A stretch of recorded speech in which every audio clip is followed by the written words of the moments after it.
नमोस्तु गुरुदेव, नमोस्तु गुरुदेव, नमोस्तु गुरुदेव। बोलिए मुनिवर्षि प्रमाण सागर जी मुनिराज की जय जय जय। और प्रथम प्रश्न उपस्थापित कर रहा हूँ गुरुदेव विनोद जैन इंदौर से पूछ रहे हैं। गुरुदेव शंका यह है कि अपने जैन मंत्रों से क्या मनुष्यों में गुणात्मक परिवर्तन होते हैं? अगर गुणात्मक परिवर्तन होते हैं और अपने मंत्रों से सब कुछ संभव है तो हम इस कोरोना की महामारी के ऊपर क्या वह मंत्र लागू नहीं कर सकते हैं? मुझे एक शंका और है कि अपने मंत्रों का वैज्ञानिक आधार क्या है? गुरुदेव कृपया अपना समाधान दे करके हमें अनुग्रहित करें। सवाल बड़ा महत्वपूर्ण है और मंत्र शास्त्र के विज्ञान पर सवाल उठाया गया है। जहाँ तक मंत्रों के विज्ञान की बात है तो इसे वे सब लोग अच्छे से समझ सकते हैं जो शब्द की शक्ति को पहचानते हैं। शब्द में अनंत शक्तियाँ हैं और उनका प्रस्फोट हो सकता है यदि हम उस स्तर से उसे उद्घाटित करें। मंत्र और कुछ नहीं है, हमारी श्रद्धा से अभिषिक्त शब्द संयोजना है जो अनंत ऊर्जा से संपन्न होते हैं। मंत्र शास्त्र पर बहुत काम हुए हैं और पिछले अनेक वर्षों में ऐसे प्रयोग हुए हैं कि हम पानी जैसे साधारण सी वस्तु को भी सद्भावना से भर करके लेते हैं तो उसमें अतिरिक्त ऊर्जा उत्पन्न हो जाती है। इसका श्रेय सबसे पहले किर्लियान को मिला, जो रूस के वैज्ञानिक थे। रुडॉल्फ किर और किर्लियान, उन्होंने एक पानी को सामान्य जल के रूप में रखा, दूसरे पानी में सद्भावना से भरे व्यक्ति के हाथ का जल दिया और तीसरा पानी नकारात्मक भावना से भरे हुए व्यक्ति के हाथ का था। लगातार 15 वर्षों के प्रयोग के उपरांत ये निष्कर्ष निकला कि सामान्य जल जब पौधों में सींचा गया तो उनकी वृद्धि दर सामान्य थी। नकारात्मक भावों से भरे हुए व्यक्ति के हाथ का जल जब पौधों पर सींचा गया तो पौधे जल गए और सकारात्मक भावना से भरे हुए व्यक्ति के हाथ के जल को जब पौधों पर सिंचित किया गया तो उनकी ग्रोथ रेट 200% बढ़ गई। Chemically there is no changes. पानी में ऊपर से देखेंगे तो कोई अंतर नहीं, पर अंतर था, वह गुणात्मक अंतर था, उसका प्रभाव था। मनोविज्ञान की दृष्टि से जब हम विचार करते हैं तो मनुष्य जब श्रद्धा से भर करके किसी मंत्र का उच्चारण करता है तो उसके शरीर में अनेक प्रकार के अच्छे रसायनों की उत्पत्ति हो जाती है। उन रसायनों से उसका शारीरिक स्वास्थ्य प्रभावित होता है, उसका न्यूरो सिस्टम बदलता है, उसकी इम्यूनिटी में भी अंतर आ सकता है। लगातार ओम के उच्चारण से मनुष्य के अंदर शक्ति का अनुभव किया गया है, बशर्ते हम उस स्तर पर करें। जहाँ तक आपने पूछा है जैन मंत्रों का ऐसा क्या प्रभाव है, जैन मंत्रों में केवल नमोकार मंत्र को ले लीजिए, उसके अचिंत्य प्रभाव के अनेक उदाहरण उपस्थित हुए हैं। हम शास्त्रों में तो पढ़ते ही हैं, लोगों के जीवन के अनुभवों का प्रभाव भी प्रत्यक्ष दिखता है। लेकिन एक बात सदैव ध्यान में रखना है कि मंत्र का प्रभाव तभी पड़ता है जब हमारी वैसी श्रद्धा हो। श्रद्धा विहीन व्यक्ति के द्वारा उच्चारित मंत्र का कोई भी प्रभाव नहीं पड़ता। मैं आपको आज से लगभग 20-25 वर्ष पूर्व की एक घटना बताता हूं। ग्वालियर का एक वनस्पति शास्त्री नागफनी के पौधे के पास जाता और वहां उस पौधे से मैत्री का भाव रखता, नमोकार सुनाता और उससे कहता कि मित्र तुम बहुत अच्छे हो, तुम्हारे कांटे अच्छे नहीं लगते, तुम्हारे कांटों से मुझे डर लगता है, तुम इन कांटों को छोड़ दो। आप आश्चर्यचकित रहोगे, लगातार 6 महीने तक इस तरह का प्रयोग करने के परिणाम स्वरूप एक ऐसा चमत्कार घटा कि नागफनी के उस पौधे में एक ऐसा पत्ता प्रकट हुआ जिसमें कोई भी कांटे नहीं थे। आप सबको याद होगा, मध्य प्रदेश की सभी अखबारों में ये प्रकाशित हुआ था। सन मुझे याद नहीं है, व्यक्ति का भी नाम मैं भूल रहा हूँ, लेकिन ये एक मध्य प्रदेश में ही घटी हुई घटना है। तो ऐसा हो सकता है। मंत्रों का सबसे बड़ा प्रभाव होता है, मन का भय दूर होता है। यदि मनुष्य मंत्र का जाप ठीक तरीके से करे तो निर्भय होगा। ये बात सत्य है कि मरने से कोई नहीं बचा सकता। हमारे यहां कहा गया, मणिमंत्र तंत्र बहु होई, मरते न बचावे कोई। लेकिन मंत्र में ऐसी अचिंत्य शक्ति है कि डर तो तुरंत निकाल देता। मंत्र शब्द की संरचना ही संस्कृत के मन धातु पर त्र प्रत्यय के साथ हुई। जो हमारी रक्षा करे वो मंत्र है। रक्षा करे यानी हमारा डर दूर कर दे, भय दूर कर दे, वो मंत्र है।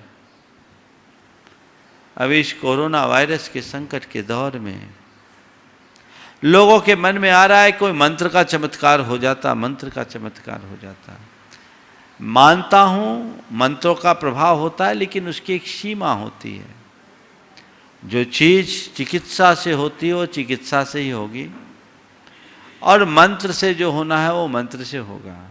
कोई व्यक्ति जहर पी ले और कहे कि मैं मंत्र जप रहा हूं, मेरे लिए जहर अमृत का काम कर जाए, तो उसे तो पागल खाना ही भेजना पड़ेगा। यह विषाणु सर्वत्र फैल रहा है और आप केवल मंत्र के भरोसे बैठे रहो तो ये उचित नहीं है। हाँ, विषाणु के प्रकोप से बचने के लिए मंत्र जाप आवश्यक है। इसका डर मन से निकालने के लिए मंत्र जाप अच्छा है। हमें उस तरीके से मंत्र जाप करना चाहिए, और इस भाव से यदि हम मंत्र जाप करते हैं तो उसके बहुत अच्छे परिणाम हमें देखने को मिलते हैं। हमें उसी तरीके से अपना जाप करना चाहिए। तो मंत्र जाप के अनेक उदाहरण हैं, अनेक प्रभाव है। समय अभाव के कारण मैं भी अधिक विस्तार पे नहीं कहूँगा, लेकिन हमारा नमोकार मंत्र एक ऐसा मंत्र है जिसका जाप मात्र से व्यक्ति अपने जीवन को भय मुक्त कर सकता है, संकट मुक्त कर सकता है। पूज्य गुरुदेव, कर्रापुर से ब्रह्मचारिणी बहन मंजू दीदी और ब्रह्मचारिणी बहन बंटी दीदी संयुक्त रूप से पूछ रही हैं, गुरुदेव, कोरोना महामारी का यह प्रकोप सामूहिक पाप का फल है, तो गुरुदेव इस महामारी को दूर करने के सामूहिक पुण्य का स्वरूप क्या होगा? देखिए, बात तो सही है। वैश्विक स्तर पर यह विपदा आई है और सभी लोग इसे अपने अपने स्तर पर निपट रहे हैं। अनुभव ये बताता है कि हर 100-125 वर्षों में प्रकृति में इस तरह का प्रकोप आता है और प्रकृति स्वयं अपना संतुलन बनाती है। ये चलता रहता है। आपने बहुत अच्छी बात रखी है कि सामूहिक पाप के बदलने के लिए, सामूहिक पुण्य को जगाने के लिए क्या करें। मेरी राय में हमें पुण्य के स्वरूप को समय के अनुरूप परिवर्तित करना चाहिए। पुण्य का मतलब केवल पूजा पाठ करने तक सीमित नहीं रहना चाहिए। मेरी राय में इस कोरोना को फैलाने वाले कारणों से बचना भी अपने आप में एक पुण्य समझना चाहिए। लोग 2 गज की दूरी का पालन करें, शासन और प्रशासन के द्वारा दिए गए हिदायतों का ध्यान रखें, अपने शरीर की इम्यूनिटी पावर को स्ट्रॉन्ग बनाएं, खान पान में शुद्धि रखना शुरू करें तो पुण्य जगेगा, क्योंकि द्रव्यक्षेत्र काल भाव बदलेगा। अभी द्रव्यक्षेत्र काल भाव उल्टा है, इसलिए पाप का प्रकोप है। इस पाप पूर्ण वातावरण में भी जो संयत हैं वो इस प्रकोप से बच रहे हैं। इसलिए संयम को ही अपने पुण्य का आधार बनाइए और उसी अनुरूप कीजिए। इस बीच जितना बन सके शुभ अनुष्ठान आप करिए। हर व्यक्ति यदि इन बातों को मानना शुरू कर दे तो सामूहिक पुण्य को जगने में देर थोड़ी है। अब आप मुझसे कहो कि मैं आपको कोई पाठ बताऊं, मैं आपको कोई जाप बताऊं, मैं आपको कोई पूजा बताऊं, उससे पुण्य जगेगा, और ये सब करते रहो और बाहर ठटकर्म करते रहो तो कहाँ पुण्य काम में आएगा। इसलिए परिभाषा बदलनी चाहिए और इसके लिए तय किए गए सुरक्षात्मक प्रावधानों के पालन को ही पुण्य मानना चाहिए। और यदि ऐसा होता है तो दुनिया में बहुत जल्दी अच्छे परिणाम घटित हो सकेंगे। पूज्य गुरुदेव, कर्रापुर जिला सागर से पंडित धन प्रसाद जी जैन पूछ रहे हैं, गुरुदेव की पंचम काल में हम क्या करें जिससे हमारी आत्मा अल्प काल में परमात्म तत्व को प्राप्त कर सके। पंचम काल में क्या करें जिससे हमारी आत्मा अल्प काल में परमात्म तत्व को प्राप्त कर ले। यह पंचम काल हो चाहे चौथा काल, परमात्म तत्व को प्राप्त करना है तो एक ही उपाय है, अनात्मीय कार्यों से अपने आप को बचाओ।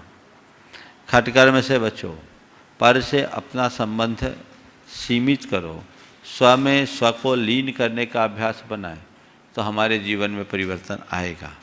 आज के इस दौर में सीधे परमात्मा पने को तो नहीं पाया जा सकता, पर परमात्मा के द्वारा बताए गए रास्ते को अपनाकर हम अपने जीवन को अच्छा बना सकते हैं। अच्छा बनाने की दिशा में निरंतर चलेंगे तो निश्चित बेहतर परिणाम घटित कर पाएंगे। पूज्य गुरुदेव, ब्रह्मचारिणी बहन प्रज्ञा दीदी पूछ रही हैं, तीर्थंकर के माता पिता की दीक्षा होती है या नहीं। तीर्थंकर के माता पिता की दीक्षा होती है या नहीं। देखिए, तीर्थंकर के माता पिता सब निकट भव्य जीव होते हैं। शास्त्रों में इस तरीके का वर्णन देखने में मिला नहीं, लेकिन ये मान करके चलना, ये सब कल्याण के पथ पर तो लगते ही हैं। जहाँ तक मुझे स्मरण है, हमारे 24 तीर्थंकरों में किसी के दीक्षा का उल्लेख देखने को नहीं मिला। हाँ, अरे दीक्षा की घटना कहीं पढ़ने को मिली क्या? एक भी प्रथमान योग पढ़ने वाले जरूर बताएंगे, क्योंकि हो सकता है मुझे स्मरण में ना हो। लेकिन जितना मुझे स्मरण है, 24 तीर्थंकरों में जिन्होंने भी दीक्षा धारण की, तीर्थंकरों ने दीक्षा धारण की, उसके बाद उनके माता पिता का क्या हुआ पुराण ने कुछ बोला ही नहीं। क्योंकि हमारे कथानायक तीर्थंकर थे, उनकी कथा हो गई, तो इसका मतलब ये नहीं कि उन्हें दीक्षा नहीं लिया होगा। दीक्षा लेने वाले जीव हैं और सब शीघ्र मुक्तिगामी। गुरुदेव, बाल ब्रह्मचारिणी बहन प्रीति, हाँ बोलिए। प्रीति दीदी पूछ रही हैं, गुरुदेव पूजन में अष्टम वसुधा शब्द आया है, तो गुरुदेव अष्टम वसुधा के पूर्व पहले की 7 भूमियाँ कौन सी हैं। देखिए, अष्टम वसुधा की जो चर्चा आती है वो ईशत प्रागभार पृथ्वी को माना जाता है, जो सिद्ध लोक है, सिद्ध शिला है। 7 पृथ्वियाँ जो हमारी रत्न प्रभा, शर्करा प्रभा आदि 7, जिसको हम 7 नर के नाम से भी जानते हैं, उसको लेते हैं। पूज्य गुरुदेव, नवीन जैन सेसु सागर से पूछ रहे हैं, महाराज श्री, कुछ लोग अपना व्यवहार उग्र रखते हैं, वह सदा गलत शब्दों का प्रयोग करते हैं। यदि उन्हें उनकी गलती का एहसास कराया जाता है तो वे कहते हैं मेरा मन साफ है, मैं गलत नहीं हूँ। ऐसे लोगों के साथ कैसे व्यवहार करना चाहिए ताकि उन्हें गलती का एहसास भी हो जाए और उन्हें मानसिक हीनता का भी एहसास न हो। सबसे अच्छा तो मैं कहूँगा ऐसे लोगों से सुरक्षित दूरी रखना चाहिए। ये खतरनाक वायरस है। जिन्हें अपनी गलती का एहसास और आभास न हो और जो मानने के लिए भी राजी न हो, उसके जीवन में परिवर्तन की संभावनाएं बहुत क्षीण हो जाती।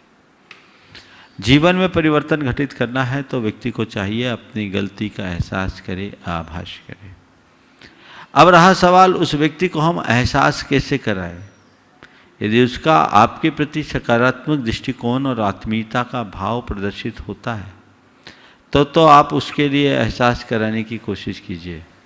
और यदि ऐसा लगता है कि आपके कहने से उसके अहम को चोट लगती है और अहम और उत्तेजना प्रकट होता है, तो ऐसे व्यक्ति से दूरी बना करके चलने में ही सार है। आप अपने आप को सुरक्षित दूरी बना कर रखिए, उसका परिणाम तभी सकारात्मक होगा और तभी आप सच्चे अर्थों में लाभान्वित हो सकेंगे। और कोई दूसरा रास्ता नहीं है, उलझने में सार नहीं है। और यदि उनकी आत्मीयता दिखती है तो आप उन्हें एकांत में उसका एहसास कराएं। उन्हें पूरे घटनाक्रम को प्रतीकात्मक तरीके से समझाते हुए कहा जाए कि आप अमुक समय में अमुक प्रकार के व्यवहार के कारण इस तरह का कृत्य किए, इसका परिणाम ये निकला, इसका खामियाजा ये निकला। अगर आप इसे थोड़ा सा परिवर्तित करते हैं तो बहुत बड़ा बदलाव आ सकता है। तो हो सकता है उस व्यक्ति के अंदर अपनी कमी का एहसास होना शुरू हो जाए और तभी वो अपने अंदर बदलाव का प्रयास कर सकेगा। पूज्य गुरुदेव, आज मातृ दिवस है और मातृ दिवस को लेकर के 2-3 प्रश्न आए हैं। प्रथम प्रश्न मैं उपस्थापित कर रहा हूँ। गोटे गांव से अनुराग जैन, राजा स्टोव परिवार, कह रहे हैं गुरुदेव आज मातृ दिवस है, सब कह रहे हैं आज माँ का दिन है। सच तो यह है कि वो कौन सा दिन है जो माँ के बिन है? वाह। गुरुवर, ईश्वर हर जगह नहीं हो सकता, शायद इसीलिए उसने माँ बनाई है ताकि लोग रोज माँ के रूप में ईश्वर का दर्शन कर सकें। और फिर एक दिन को मातृ दिवस के रूप में निश्चित करना, क्या यह मातृत्व के प्रति अन्याय नहीं है? देखिए, ये सब दिन उनने निश्चित की है जिनके यहाँ रिश्ते नातों का कोई कंसेप्ट ही नहीं रहा, कोई अवधारणा ही नहीं रही। उन्होंने सब चीज़ों को एक एक दिन के लिए निश्चित कर लिया। एक दिन मदर्स डे के रूप में निश्चित कर दिया कि मई के दूसरे रविवार को जो भी तारीख पड़े हम मातृ दिवस मदर्स डे के रूप में मना लें। आज के इस मीडिया के चलन के कारण दिनों दिन इसको बढ़ावा मिल रहा है। मुझे तो पता नहीं, आज से 20-25 साल पहले तक तो कोई मातृ दिवस जानते भी नहीं थे, क्योंकि हमारा हर पल माता पिता के लिए समर्पित रहता था। इसलिए मातृ दिवस के रूप में किसी दिन को मनाने की बात मेरी समझ में नहीं आती। लेकिन हाँ, इसका एक सकारात्मक पक्ष भी है। यदि कोई इन तिथियों के बल पर हम इन तिथियों में खासकर माँ की महिमा को पूरे विश्व स्तर पर प्रचारित करें तो उन लोगों का चित्त बदल सकता है जो किसी कारणवश अपने माता पिता की उपेक्षा कर रहे हैं। और ऐसा आज के पढ़े लिखे लोगों में ज़्यादा हो रहा है।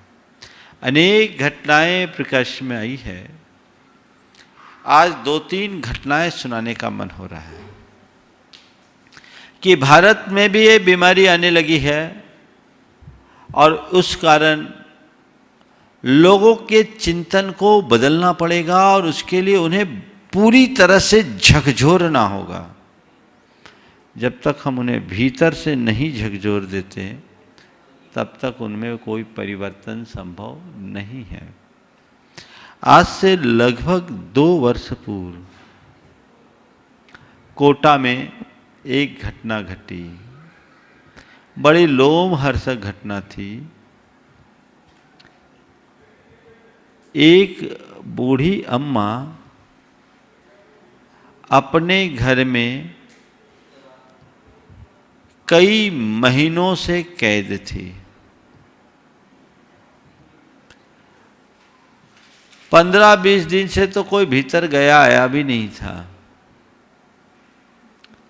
वहाँ अपना घर करके एक स्वयंसेवी संस्था है, मनोज जैन आदिनाथ उसे संचालित करते हैं, अच्छे सामाजिक कार्यकर्ता हैं।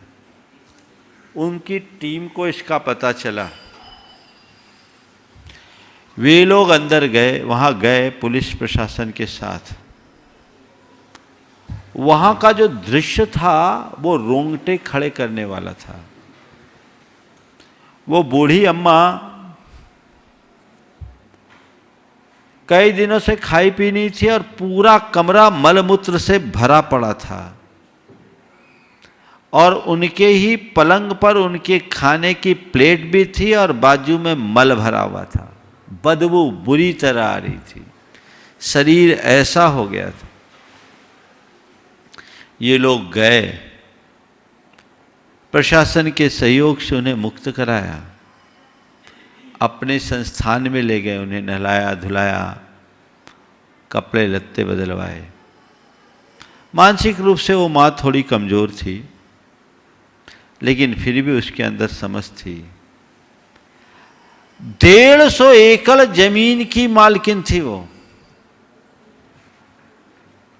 और 2 बेटे थे। संपत्ति सबने हाथ में ले ली, मां का ये बुरा हाल कर दिया।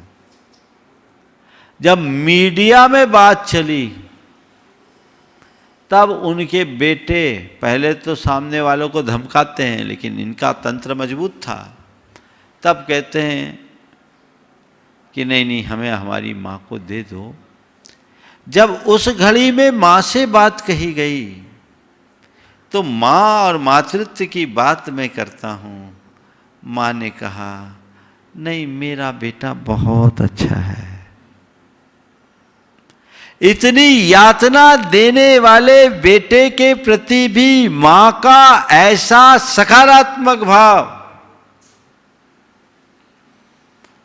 मातृत्व की अभिव्यक्ति का सर्वश्रेष्ठ उदाहरण है। ऐसे अनेक प्रसंग रोज घटित होते हैं।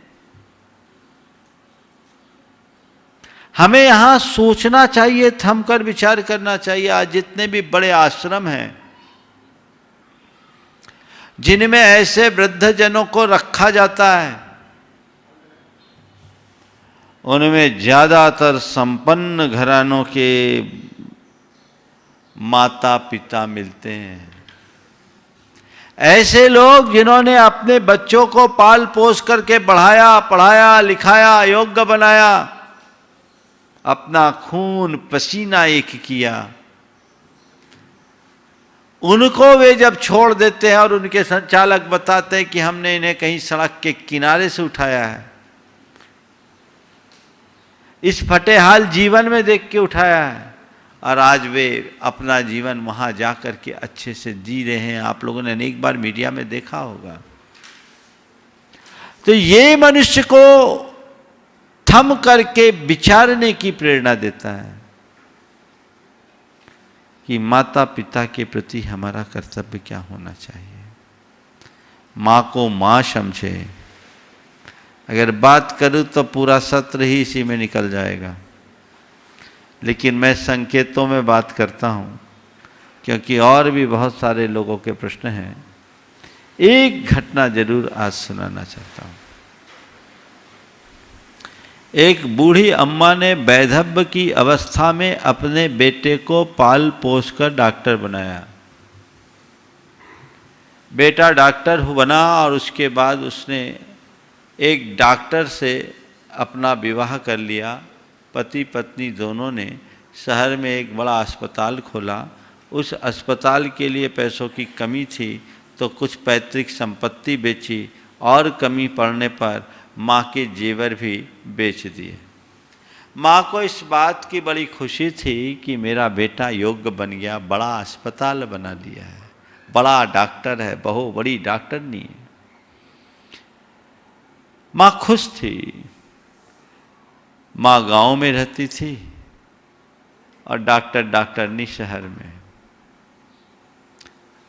कभी वो माँ की सुध लेने भी नहीं आते हैं।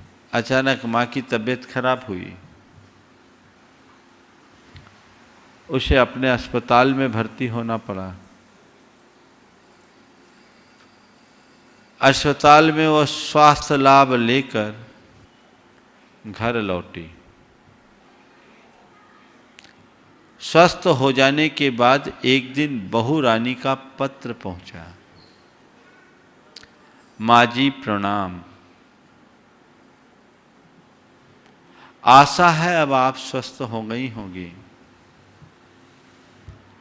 आप हमारे अस्पताल में 1 महीने तक रहे और स्वस्थ होकर गए, इसका हमें खुशी है, पर हमारे अस्पताल के कुछ नियम हैं। आपके उपचार का और सब खर्च तो हम लोग वहन कर लेंगे, लेकिन 1 माह तक आपको एक विशेष कक्ष में रखा गया, उसका 900 रुपया दिन का किराया होता है। तो कृपया कर 1 महीने का 27,000 किराया भेजने की कृपा करें। उस माँ ने उस पत्र को पढ़ा, एक पल को स्तब्ध रह गई, एक पल को स्तब्ध रह गई और फिर पत्र लिखा। बहू चिरंजीवी रहो। तुम्हारा पत्र पढ़ा, पढ़ करके प्रसन्नता हुई। मैं तुम्हारे और तुम्हारे अस्पताल के प्रबंधन के प्रति पूर्णतः आभारी हूँ, क्योंकि पूरे अस्पताल के मैनेजमेंट ने मेरा ध्यान रखा और मैं वहाँ से स्वास्थ्य लाभ लेकर यहाँ आई हूँ। बहुत अच्छा हुआ कि तुमने हिसाब किताब की याद दिला दी। मेरी गलती हुई कि मुझे हिसाब करके ही आना था, पर अब जब हिसाब की याद की तो मैं इतना ही कहना चाहती हूँ, मैं तुम्हारे अस्पताल में 1 महीने रही, पर तुम्हारे पति को मैंने अपने पेट में 9 महीना रखा। तुम्हारे पति को मैंने अपने पेट में 9 महीना रखा। उसके बाद 25 साल तक पाला पोसा, पढ़ाया लिखाया। उसमें जो खर्च हुए उसका तो तुम हिसाब लगा लो। उसे डॉक्टर बनाया, फिर तुम्हारे अस्पताल को बनाने के लिए मैंने अपनी संपत्ति बेची और कम पड़ने पर जेवर भी बचे, इसका तो तुम्हें स्मरण भी होगा। मैं तुमसे इतना कहती हूँ कि और सब चीज़ों का तो मैं माफ़ कर दूंगी। पेट में मैंने जो तुम्हारे बेटे पिता को पति को रखा, अगर प्रतिदिन का 200 रुपया भी किराया मानते हो तो महीने का 6,000 होता है, 9 महीने के 54,000 होते हैं। तो एक काम कर, इस 54,000 में से अपने 27,000 काट के बाकी का पैसा भेज दे।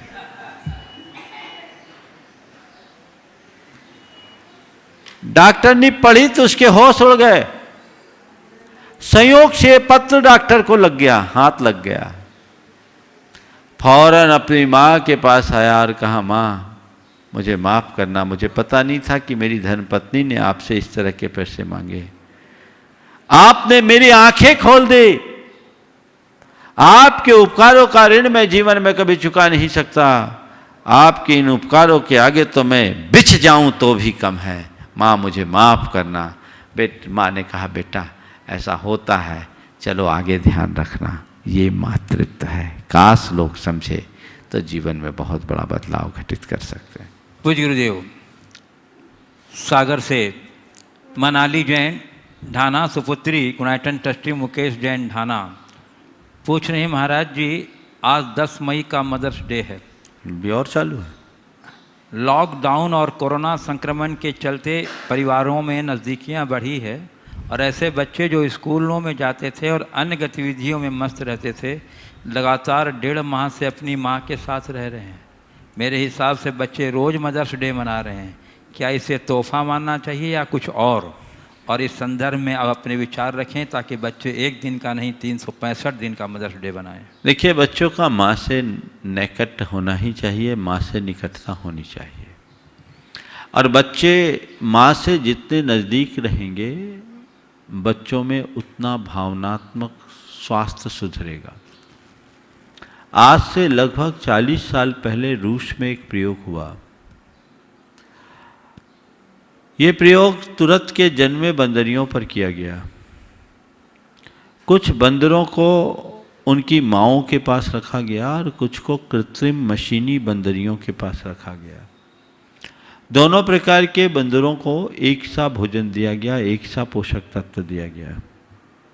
जिन बंदरों को अपनी माँओं के पास रखा गया, उनके शारीरिक विकास के साथ साथ भावनात्मक विकास भी दिखा। लेकिन जिन्हें कृत्रिम बंदरियों के पास रखा गया, उनका शारीरिक विकास तो ठीक हुआ, पर सब के सब भावनात्मक रूप से रुग्ण थे। एक लंबे प्रयोग के बाद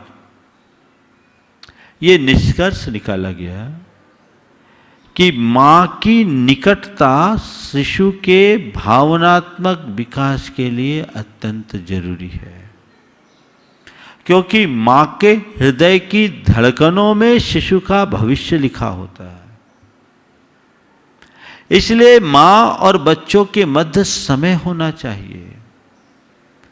जो माताएं अपने बच्चों को समय नहीं दे पाती, वो एक रुग्ण पीढ़ी को जन्म देने का अपराध करती है। उन्हें निकटता मिलनी चाहिए। उन सब का सौभाग्य है जो आज माँ बाप की निकट है, अपने परिवार के निकट है। इस निकटता में निकटता को बढ़ाएं। लेकिन कई जगह ये भी खबरें आ रही कि निकट होने से स्थिति विकट हो गई, आपस में लड़ाइयाँ हो रही, क्योंकि आत्मीय संवाद नहीं है, जीवन की समझ नहीं है। सही सोच का परिणाम हमेशा अच्छा होता है। इसलिए अच्छी सोच रखें। और ये अगर माता पिता के निकट आने का समय मिल रहा है, परिवार के निकट आने का समय, जिसके लिए अक्सर समय के अभाव की बात की जाती थी, वैसा हो रहा है, तो मैं इसे एक वरदान के रूप में ही देखता हूँ। पूज्य गुरुदेव, और एक अंतिम प्रश्न है मातृ दिवस से संबंधित। वो कह रहे हैं, गुरुदेव, भगवान जिनको खून के रिश्ते में बांधना भूल जाते हैं, उन्हें भावनाओं के रिश्ते में बांध देते हैं। महाराज जी, मेरे साथ कुछ ऐसा ही हुआ है। मेरी एक जन्म की माँ है और एक ऐसी माँ है जो मुझसे दूर है और मुझे अपनी संतान मानती है, और मैं भी उन्हें अपनी माँ ही मानती हूँ। ऐसे में मेरा दोनों माँ के प्रति क्या कर्तव्य होना चाहिए, कृपया मार्गदर्शन। माँ तो माँ है। एक माँ ने जन्म दिया है, तो उसके प्रति आपके जीवन में हमेशा कृतज्ञता का भाव होना चाहिए, और उसके जन्म का जो कर्ज है उसे चुकाना अपना फर्ज मानना चाहिए। उनके प्रति आपका भावनात्मक लगाव और जुड़ाव होना ही चाहिए। दूसरी बात, जिसे आपने माँ माना और जिसने आपको मातृत्व दिया, ये कोई लेन देन का सौदा नहीं है, ये आत्मीय संबंध है। और जब मनुष्य के किसी के प्रति भी आत्मीयतापूर्ण संबंध स्थापित हो जाते हैं, तो उसे कर्तव्य बोध कराने की जरूरत नहीं पड़ती। वह स्वतः अपने दायित्व का निर्वाह करता है। यदि लोगों को अपने संबंधों को ठीक बनाए रखने के लिए कर्तव्य का पाठ पढ़ाना पड़े, तो समझना ये संबंध केवल ऊपरी स्तर के हैं, इनमें आत्मीयता रंच मात्र नहीं बची। वो आत्मीयता जितनी प्रगाढ़ होगी, आपकी तत्परता उतनी बढ़ेगी। इसलिए हम अपने संबंधों के मूल आधार के रूप में आत्मीयता को आत्मसात कर चलें। पूज्य गुरुदेव, राहुल जैन मोनू टीकमगढ़ से पूछ रहे हैं, गुरुदेव, तीर्थंकरों को किसी न किसी बाह्य प्राकृतिक निमित्त से वैराग्य होता आया है, तो श्रावक के लिए क्या राग उसके वैराग का निमित्त बन सकता है? राग से वैराग हो सकता है, औरों को हो या न हो, मुझे तो हुआ है। मेरा खुद का अनुभव है। मुझसे किसी ने पूछा महाराज आपको वैराग्य कब हुआ? मैंने कहा वैराग हुआ ही नहीं, मुझे तो राग हुआ। बोले किससे राग हुआ? बोले गुरुदेव से। उनको देखा मैं पागल हो गया, मुझे लगा इनसे अच्छा जीवन किसी का है ही नहीं, अब मुझे चलना है तो इनके पीछे चलना है। उस समय मुझे राग वैराग कुछ आता ही नहीं था, लेकिन उनके संपर्क में आने के बाद जैसे जैसे मुझे जीवन की वास्तविकता की समझ हुई, अंदर का सच्चा वैराग प्रकट हो गया और आज मैं जो हूँ आप सबके सामने हूँ। तो ऐसा नहीं है, राग भी वैराग्य का कारण बनता है, बशर्ते वो सत्पुरुषों का हो। लौकिक जनों का राग भी जब चरम पर पहुँच जाता है और अंदर से वितृष्णा का भाव आता है तो वैराग्य की उत्पत्ति हो जाती है, क्योंकि राग वैराग्य की ओर मोड़ता है यदि अंतर्मुखता जुड़ जाए। पूज्य गुरुदेव, श्रीमती बीना काला गया बिहार से पूछ रही हैं गुरुदेव कि मैं आज अपने विवाह की वर्षगांठ के अवसर पर आपके चरण कमलों में नमोस्तु निवेदित करते हुए आशीर्वाद की कामना करती हूँ और ये जानना चाहती हूँ गुरुदेव कि मेरी प्रबल इच्छा है कि मैं 2 प्रतिमा के व्रत ग्रहण करूँ, परंतु गुरुदेव मैं साहस नहीं जुटा पा रही हूँ। प्रायः संगी साथी यह कह देते हैं कि सोच समझ के व्रत लेना, बस डगमगा जाते हूँ। गुरुदेव कोई ऐसा उपाय बताएं कि मेरा साहस जागृत हो जाए और मैं व्रती बन जाऊँ। जब तक सोचते समझने की बात करोगी व्रत नहीं लोगी, जिस दिन व्रत ले लोगी अपने आप रास्ता निकल जाएगा। इसलिए ज़्यादा सोचने समझने में शक्ति मत लगाओ। व्रत लेने के भाव हो रहे तो ले लो। पूज्य गुरुदेव, पुणे से राजेश पूनम लक्ष्य जैन गुणायतन ट्रस्टी पूछ रहे हैं कि वर्तमान परिप्रेक्ष्य में बच्चों की स्कूल और कोचिंग की पढ़ाई ऑनलाइन माध्यम से प्रतिदिन 8-10 घंटे हो रही है। जहां एक और विद्यार्थी इतने समय इंटरनेट, मोबाइल और लैपटॉप का उपयोग करते हैं जिससे उनकी आंखें और स्वास्थ्य प्रभावित होने की आशंका रहती है, वहीं दूसरी ओर स्कूल और कोचिंग सेंटर्स नहीं खुलने के कारण अन्य साधन समझ में भी नहीं आता। गुरुदेव, इसमें आपका प्रशासन, अभिभावक और विद्यार्थियों के लिए क्या मार्गदर्शन है? देखिए, मजबूरी है। अभी इसे वैधानिक रूप से खोल करके चालू करने की सम्मति तो मैं नहीं दूंगा, क्योंकि वो बहुत खतरनाक है और बच्चों की पढ़ाई रोकना भी ठीक बात नहीं है। तो जो ऑनलाइन प्रक्रिया चल रही है आप उसे अपनाएं, बस इसमें एक समझदारी रखें। ऐसे स्क्रीन का प्रयोग करें जिसका आँखों पर कम से कम दुष्प्रभाव हो। छोटे छोटे मोबाइल पर प्रयोग करने की जगह बहुत सारे लोग हैं जो आजकल दिन में 18-18, 20-20 घंटे कंप्यूटर पर बैठ कर के काम करते हैं। उस तरह के साधनों का प्रयोग करें जिसका आँख पर असर ना पड़े। तो जो उसकी हिदायतें हैं, जो उसकी गाइडलाइन है, उसके अनुरूप चलेंगे तो इसका परिणाम अच्छा होगा, क्योंकि अभी के समय में इसके अलावा और कोई दूसरा विकल्प नहीं दिखता। पूज्य गुरुदेव, गुड़गांव से सुहानी जैन पूछ रही हैं, गुरुदेव सम्राट अशोक के पौत्र संप्रति को जैन अशोक की संज्ञा दी गई है। संप्रति ने 3.5 वर्ष में 25,000 नए मंदिरों को बनवाया, 36,000 की मरम्मत करवाई, 12.5 लाख मूर्तियों की प्रतिष्ठा करवाई। कहा जाता है कि वह नए मंदिर के निर्माण का समाचार पाकर ही सुबह अपने मुख को धोते थे। उसकी धर्म प्रभावना जैन इतिहास में अद्वितीय थी। इससे हमें क्या प्रेरणा लेनी चाहिए? देखिए, जैन जगत में सम्राट संप्रति जो उत्तराधिकारी के रूप में सम्राट अशोक के पौत्र होते थे,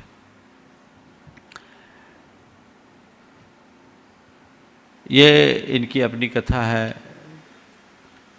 वो उस विस्तार में मैं नहीं जाना चाहता, लेकिन ये बड़े प्रतापी राजा थे और जैसा आपने उल्लेख किया इसके पूरे ऐतिहासिक दस्तावेज भी उपलब्ध होते हैं। निश्चित रूप से इनका ऐसा धार्मिक जीवन था, बड़े धार्मिक राजा थे और वो इस तरह का कार्य करते थे और इनके माध्यम से लोगों को रोजगार भी दिया करते थे।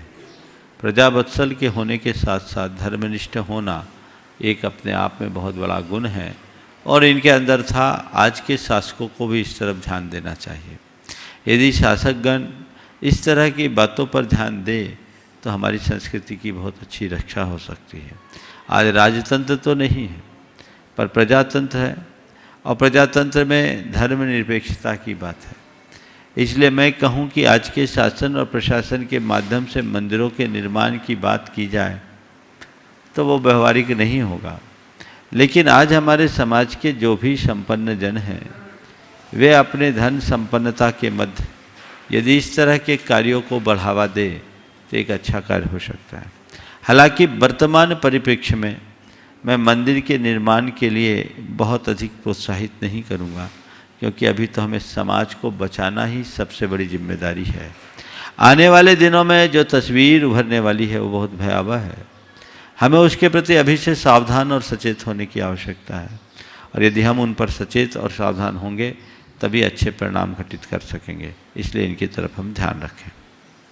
पूज्य गुरुदेव, सागर मध्य प्रदेश से श्री पुष्पेंद्र जैन नैनहारा कह रहे हैं, गुरुवर मैं ऊर्जा प्रवाह के साथ भावना योग करते हुए मुझे अद्भुत अनुभूति हुई।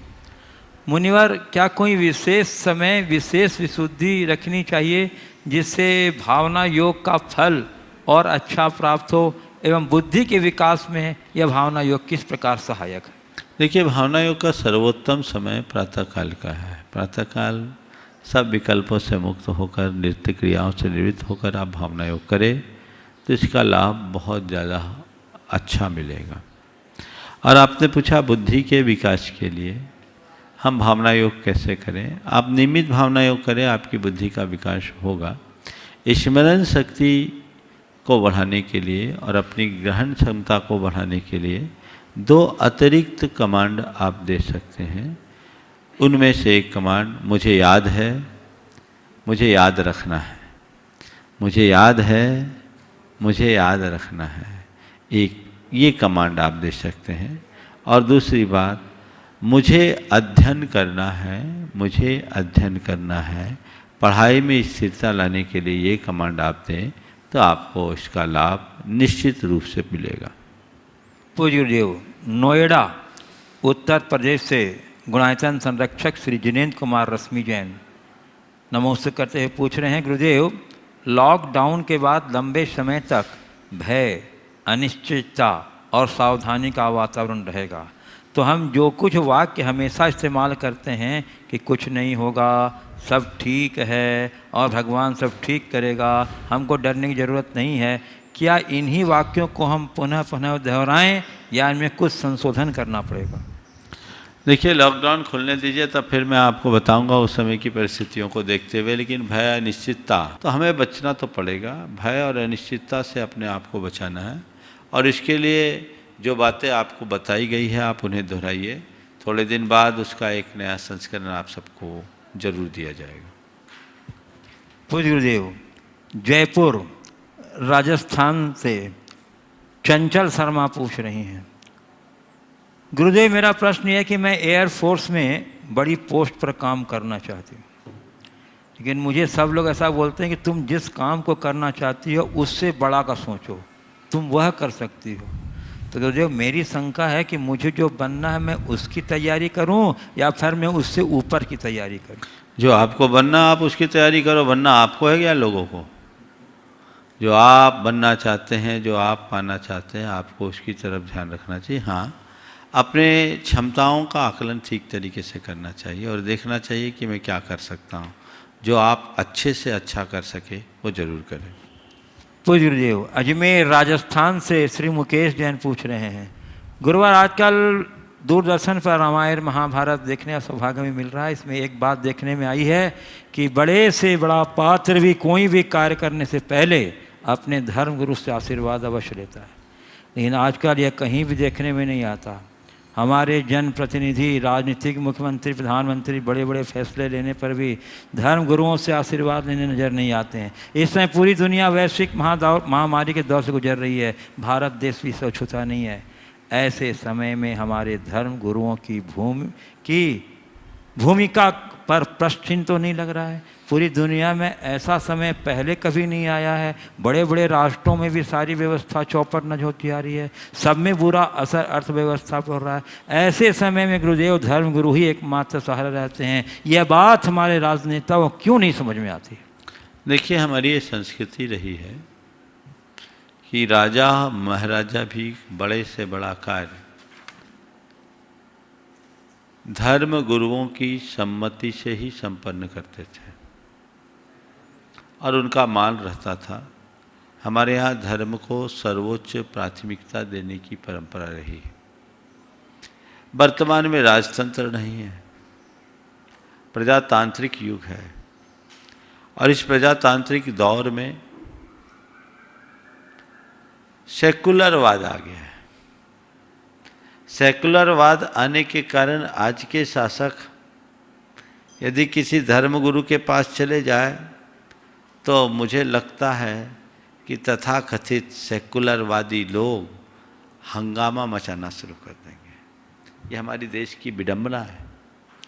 इसलिए मैं मानता हूँ कि अगर शासकगण धर्मनिष्ठ हैं, प्रत्यक्ष रूप से वह धर्मगुरु के पास न भी आते हों, पर उनके हृदय में परमात्मा के प्रति, गुरु के प्रति आस्था है और वो कोई भी बड़ा निर्णय लेने से पहले मन में उन्हें स्मरण जरूर करते होंगे और जब तक ये स्मरण है उनकी प्रासंगिकता कभी खंडित नहीं होगी। और जिस दिन ये छूट जाएगा उस दिन देश और दुनिया में विप्लव आएगा। आज भी साधु संतों की बड़ी प्रासंगिकता है। जब भी हमारे देश की स्थिति गड़बड़ाई है, साधु संतों ने हमेशा सहायता दी है। हम तो ये देखते हैं कि विपत्ति के काल में पांडवों को भी संतों ने ही संरक्षण दिया था। तो विपत्ति जब आती है साधु संत अपना सहयोग जरूर करते हैं और आज भी वो परंपरा चल रही है, चलती रहेगी। जहाँ तक आज की इस विषम परिस्थिति के दौर की बात है, साधु संतों से मार्गदर्शन लोग अपने अपने तरीके से ले भी रहे हैं। ये बात अलग है कि वो मीडिया में प्रचारित नहीं है और प्रचारित करने की आवश्यकता भी नहीं है, पर जहाँ जैसी आवश्यकता उसे उस तरीके से लेकर के हमें आगे बढ़ना चाहिए।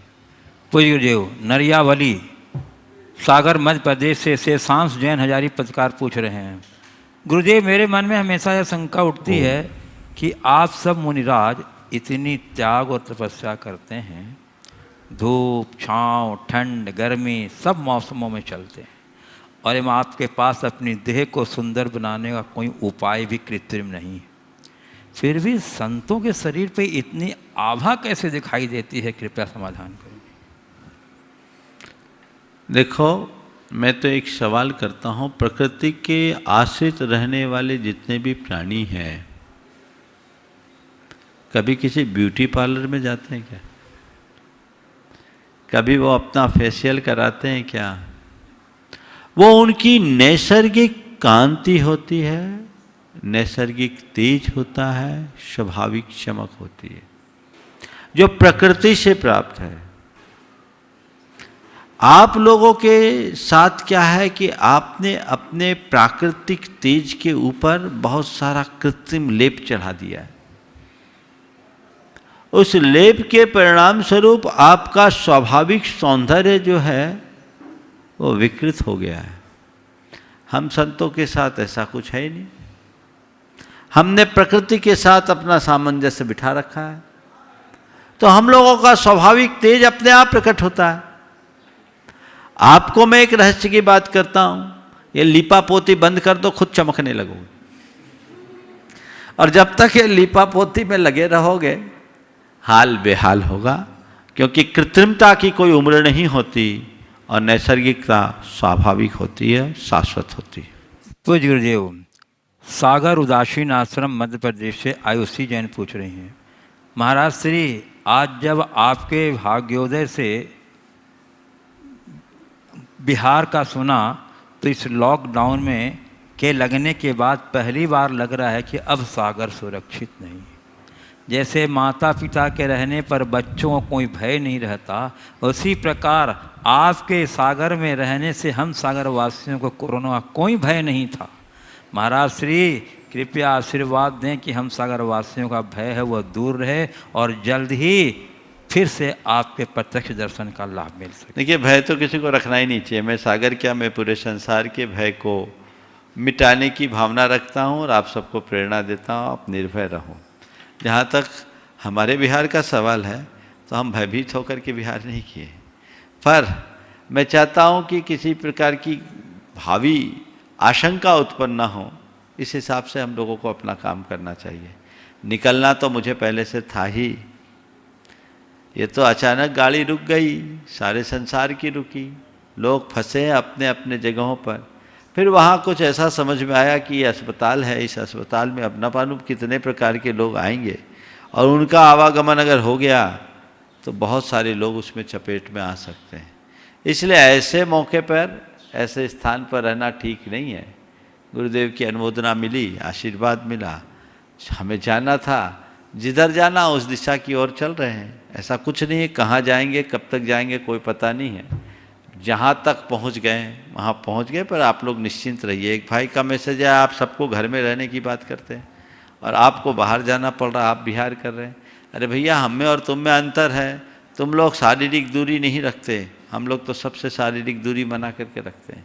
हम लोग कभी किसी का स्पर्श भी नहीं करते और न किसी को स्पर्श करने देते हैं। आप भी सावधानी रखिए, और इसी उद्देश्य से एक सुरक्षात्मक दृष्टि से ही ये बिहार चल रहा है। इसलिए बिहार को लेकर किसी प्रकार का संशय नहीं करना चाहिए। इधर हमारे संघ के ज्येष्ठ मुनिराज निर्यापक श्रमण पूज्य मुनिवर समय सागर जी महाराज के दर्शन का लाभ मुझे मिलने वाला है, और एक लंबे अंतराल के बाद उनके दर्शन का लाभ मिल रहा है, जिनका हम पर बड़ा उपकार है। हमारे प्रारंभिक दौर में उन्होंने हमें पढ़ाया भी है, तो एक इच्छा है कि उनके दर्शन करके हम लाभ लेकर चले, और वो सौभाग्य आने वाले दिन में मिलने जा रहा है। ये हमारा बड़ा सौभाग्य है, और उसी अनुरूप आगे बढ़ें। ओम। पूज्य गुरुदेव, सिडनी ऑस्ट्रेलिया से श्रीमती नम्रता जैन पूछ रही हैं, गुरुदेव, कहा जाता है कि वीतराग विज्ञान में संपूर्ण जिनागम का सार समाया हुआ है। यह किस प्रकार, क्या श्रावक वीतराग विज्ञान का धारी हो सकता है? वीतराग विज्ञान में जिनागम का सार, मतलब यहाँ वीतराग विज्ञान अर्थात भेद विज्ञान बोल रहे हैं। और भेद विज्ञान हो गया तो हमने आगम के सार को पा लिया, आत्मा अनात्मा का ज्ञान हो गया तो सब हो गया। हमारे यहाँ कहते हैं देह जुदा पुद्गल जुदा, यही तत्व का सार, बाकी जो कुछ कथन है सब इसका विस्तार। तो शरीर और आत्मा की भिन्नता को समझो। तो देह जुदा चेतन जुदा, ये दोनों अलग अलग हैं। इस चीज़ को जानने की ज़रूरत है। हम इन सब को जब पहचानेंगे तभी अपने जीवन को उस अनुरूप बना सकेंगे, और उसी के आधार पर अपना जीवन क्रम ठीक कर सकेंगे। पूज्य गुरुदेव, प्रणाल जैन मालेगांव महाराष्ट्र से पूछ रहे हैं, साग से तोड़े हुए फूल ने हंस कर कहा, गुरुदेव, कि अच्छा होना भी बुरी बात है इस दुनिया में। प्रश्न ये है कि अच्छा हम कब तक, किस हद तक और किसके लिए बने रहें? साख से तोड़े हुए फूल ने हंसकर कहा कि अच्छा होना भी बुरी बात है दुनिया में। ये देखिए, अच्छा होना भी बुरी बात है दुनिया में, ये एक नज़रिया है। पर मैं ये कहूँ कि टूट करके भी किसी की सुंदरता को बढ़ा देना, ये अच्छे होने का ही फल है। कांटा तो लगने पर भी चुभता है और टूटने पर भी चुभता है, और फूल जब तक डाल में रहता है तब भी खिला रहता है, और किसी के साथ जुड़ जाए तो उसे भी खिला देता है। तो अच्छा बनिए, जीते रहने में भी अच्छे रहिए, और जब दुनिया से चले जाओ तो भी उस अच्छाई का एहसास बनाए रखिए। पूज्य गुरुदेव, फिरोजाबाद उत्तर प्रदेश से उज्जवल जैन MBA विकास अधिकारी पूछ रहे हैं, वर्तमान जन्म में हम जो कोई भी कार्य करते हैं वह पूर्व के अनेक जन्मों के संचित कर्म एवं संस्कार से प्रेरित होकर करते हैं। तो गुरुदेव, इस दृष्टिकोण से देखते हैं तो संसार कोई ये गलत नज़र नहीं आता, तो सही और गलत क्या है? देखिए, किसी दृष्टि से ठीक है कि संसार में हम जो कुछ भी कर रहे हैं अपने संस्कारों की वजह से कर रहे हैं। तो जो कुछ भी कर रहे हैं उसके पीछे हमारे संस्कार निमित्त हैं, इसलिए किसी को गलत कहने का कोई औचित्य नहीं है। ये एक सामान्य बात है। पर ऐसा करेंगे तो हम कभी संसार से मुक्त नहीं हो पाएंगे। हमें ये एक सुविधा है कि हम अपने गलत संस्कारों को सुधार सकते हैं, अपने संस्कारों का परिष्कार कर सकते हैं, यदि हमारी सोच बदले, हमारी चिंतन की धारा बदले। यदि हम अपने चित्त में परिवर्तन लाते हैं तो ये बहुत बड़ा बदलाव घटित कर सकते हैं। इसलिए संस्कारों का परिष्कार करना, संस्कारों को सुधारना हमारा सबसे सबल पुरुषार्थ है, और हमें उस दिशा में हमेशा सचेष्ट रहना चाहिए, जागरूक रहना चाहिए, तभी हम उसका वास्तविक लाभ ले सकेंगे और अपने जीवन को कृतार्थ कर सकेंगे। चरणों में नमन अर्पित करते हुए यहीं पर विराम देता हूँ। बोलिए परम पूज्य आचार्य गुरुवर श्री विद्यासागर जी महाराज।